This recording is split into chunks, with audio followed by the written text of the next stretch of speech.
vidéo, nous allons démontrer la propriété suivante. Pour tout nombre réel a à la puissance n multiplié par a à la puissance p est égal à la puissance n plus p lorsque n et p sont des entiers relatifs.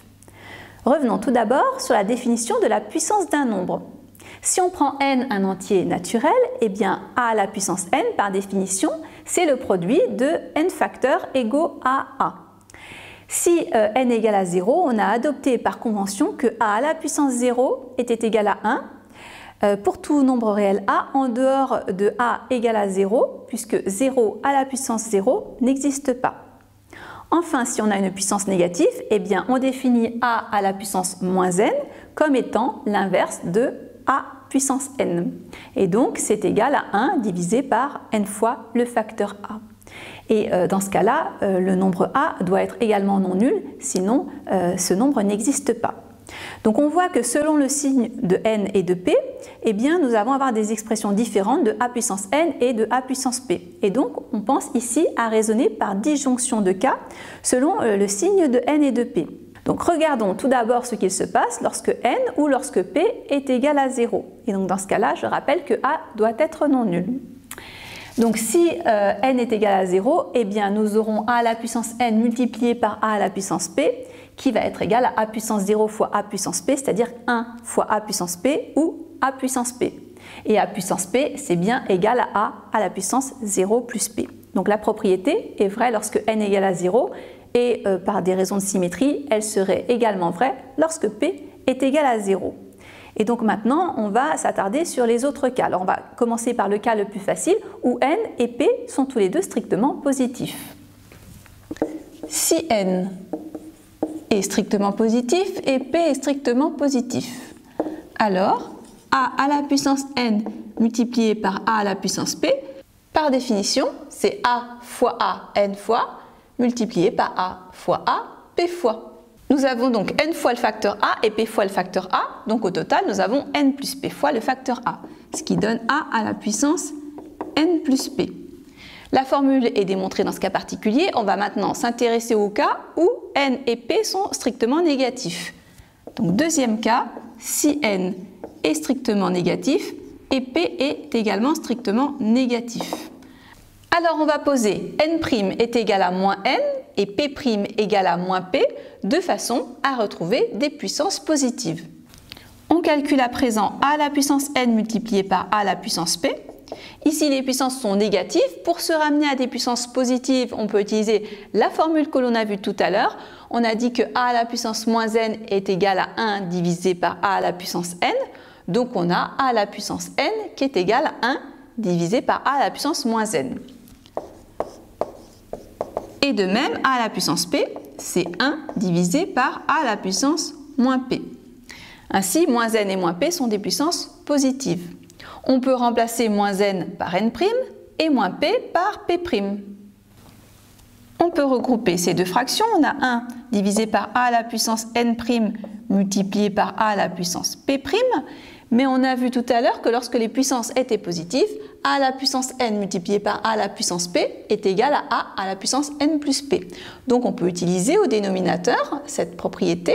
On a donc que c'est égal à 1 divisé par a à la puissance n' plus p'. En utilisant la formule de tout à l'heure, ceci est égal à a à la puissance moins n' plus p'. Si on développe, on obtient a à la puissance moins n' moins p'. Et comme moins n' est égal à n et moins p' est égal à p, eh bien nous avons a à la puissance n plus p. Nous venons donc de démontrer la propriété souhaitée, a à la puissance n multiplié par a à la puissance p est égal à a à la puissance n plus p. On va à présent étudier le troisième cas où l'une des deux puissances est positive et l'autre négative. Donc on va supposer que n est strictement positif et que p est strictement négatif. Alors on va poser p' est égal à moins p qui est strictement positif. Donc on calcule a à la puissance n multiplié par a à la puissance p qui est égal à a à la puissance n étant positif et multiplié par 1 sur a à la puissance moins p puisque p est négatif et moins p est égal à p', donc nous avons a à la puissance n multiplié par 1 sur a à la puissance p'. Et ceci est égal à a à la puissance n divisé par a à la puissance p'. Donc on voit qu'on va pouvoir simplifier cette fraction par a, mais cette simplification dépend du fait que n est plus petit ou plus grand que p'. Si n est plus grand que p', eh bien il va rester des facteurs a au numérateur. Et inversement, si p' est plus grand que n, il va rester des facteurs a au dénominateur. Donc on va effectuer une disjonction de cas selon le signe de n moins p'. Alors on étudie d'abord si n est supérieur ou égal à p'. Si n est supérieur à p', cela est équivalent à dire que n moins p' est supérieur ou égal à 0, et comme moins p' est égal à p, eh bien cela signifie que n plus p est supérieur ou égal à 0. Alors dans ce cas-là, a puissance n multiplié par a à la puissance p est égal, donc a à la puissance n, on va retirer p', puisque n moins p' est positif, et puis on va rajouter p' qui lui aussi est positif, de façon à ne pas modifier la puissance a puissance n. En dessous, on divise par a puissance p'. Ces deux nombres étant positifs, d'après la propriété qu'on a montrée dans le petit 1, eh bien nous pouvons dire que c'est égal à a à la puissance n moins p' multiplié par a à la puissance p', le tout sur a à la puissance p'. Et nous pouvons alors simplifier cette fraction par a puissance p', cela nous donne a à la puissance n moins p'.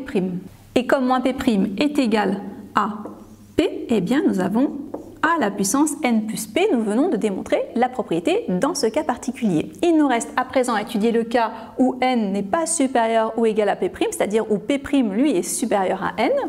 Donc si p' est strictement supérieur à n, cela est équivalent à dire que p' moins n est strictement positif.